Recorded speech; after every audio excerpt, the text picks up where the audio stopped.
ভিন রাজ্যে আলু যাক অনুমতি চেয়ে বিক্ষোভ দফায় দফায়। এদিন বিক্ষোভ দেখানোর পরে জেলা শাসকের দপ্তরের দিকে এগোতে দেখা গেল পুলিশে বাধা দেয়। একপ্রস্ত উত্তেজনা তৈরি হয়। ভিন রাজ্যে আলু পাঠানোর অনুমতির দাবিতে বিক্ষোভ দেখালেন আলু চাষি ও প্রগতিশীল আলু ব্যবসায়ী সংগঠনের কর্তারা। বর্ধমানের কার্জন গেটের সামনে জিটি রোডের উপর আলু চড়িয়ে আন্দোলন চলে মঙ্গলবার।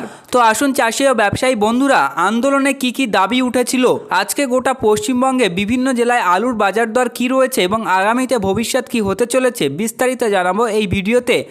আপনারা যারা নতুন এসেছেন আমাদের চ্যানেলটি এখনও সাবস্ক্রাইব করেনি, অবশ্যই সাবস্ক্রাইব করে নিন এবং পাশে থাকা ঘন্টাটি বাজিয়ে রাখুন।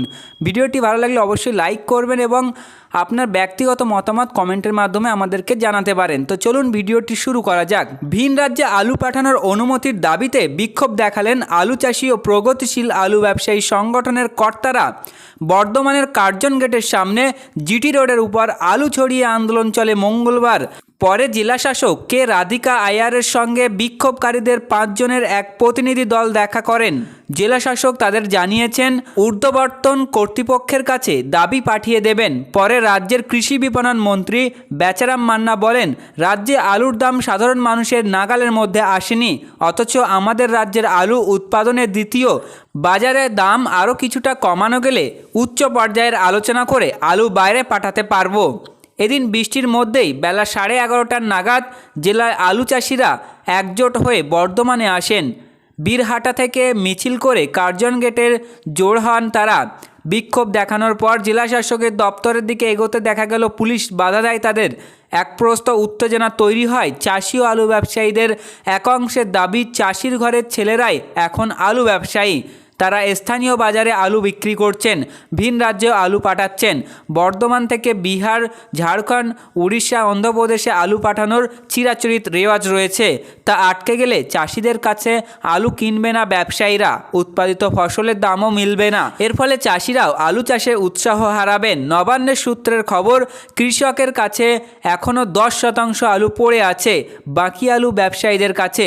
সেদিক থেকে বাইরে পাঠানোর একটা চাপ আছে। তবে পরিস্থিতি পর্যালোচনা করে ব্যবসায়ীদের সঙ্গে বৈঠকের কথা বলেন বেচারাম মান্না ও প্রদীপ মজুমদার। জুলাই মাসের শেষ সপ্তাহের এই দাবিতে কর্মবিরতির পথে গিয়েছিল প্রগতিশীল আলু ব্যবসায়ী সংগঠন।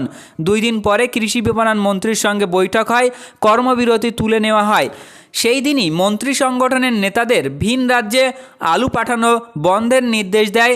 রাজ্যের আলু পাঠানোর বিষয়টি সরকার দেখবে বলে আশ্বাস দেন, কিন্তু পরিস্থিতি বদলায়নি। ট্রাকগুলি ফিরিয়ে নিয়ে হিমঘরে আলু মজুত করতে হয়েছে। ওই সংগঠনের রাজ্য সভাপতি জগবন্ধু মণ্ডল বলেন, 2014 সালেও একই পরিস্থিতি হয়েছিল। তারপরে উড়িষ্যা, অন্ধ্রপ্রদেশ, আসামে আমাদের জেলা থেকে শ্রমিক নিয়ে গিয়ে আলু চাষ করে ফেললো। এবার একই পরিস্থিতি তৈরি হয়েছে। বিহার, ঝাড়খণ্ডে চাষ শুরু করে দিলে পুরো ব্যবসায় মার খাবে, আলু চাষিও বিপর্যস্ত হবে, অভাবে বিক্রি বাড়বে। 1 সপ্তাহের মধ্যে ভিন রাজ্যে আলু পাঠাতে না পারলে ফের কর্মবিরতি হবে দাবি তাদের। সংগঠনের দাবি, পশ্চিম মেদিনীপুরে মূলত জলদি চাষের আলু চাষ, সেই আলুর দক্ষিণবঙ্গে বেশি চাহিদা নেই ও আলুগুলি ভিন রাজ্য পাঠাতে হয়।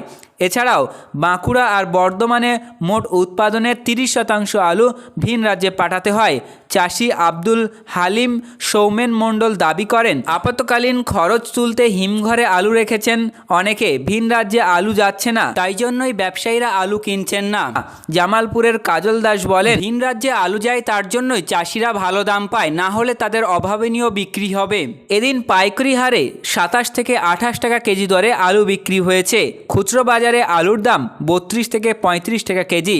জেলা প্রশাসনের এক কর্তার দাবি, যোগান বজায় রাখার জন্য সরকার কড়াকড়ি করেছে, তারপরেও খুচরো বাজারে আলুর দাম কমছে না, অভিযান চালানো হবে। তো আসুন বন্ধুরা, এবার আমরা দেখে নিই আজ গোটা পশ্চিমবঙ্গে বিভিন্ন জেলায় আলুর বাজার দর কী রয়েছে। ভিডিওটি ভালো লাগলে অবশ্যই লাইক করবেন এবং আপনার ব্যক্তিগত মতামত আমাদের ভিডিওর নিচে কমেন্ট সেকশনে জানাতে পারেন। আজ হুগলি শেওড়াফুলিতে জ্যোতি আলুর দাম রয়েছে 2520 টাকা থেকে 2540 টাকা কুইন্টাল। মেখালিগঞ্জে জ্যোতি আলুর দাম রয়েছে 2200 টাকা থেকে 2250 টাকা কুইন্টাল। কালিম্পংয়ে জ্যোতি আলুর দাম রয়েছে 3000 টাকা কুইন্টাল। ময়নাগুড়িতে জ্যোতি আলুর দাম রয়েছে 2200 টাকা থেকে 2250 টাকা কুইন্টাল। তো এই ছিল বিস্তারিত খবর। ভিডিওটি ভালো লাগলে অবশ্যই লাইক করবে এবং আপনার হোয়াটসঅ্যাপ, ফেসবুকের মাধ্যমে শেয়ার করে দিতে পারেন এবং আপনার মূল্যবান কমেন্ট আমাদের ভিডিওর নিচে কমেন্ট সেকশনে জানাতে পারেন।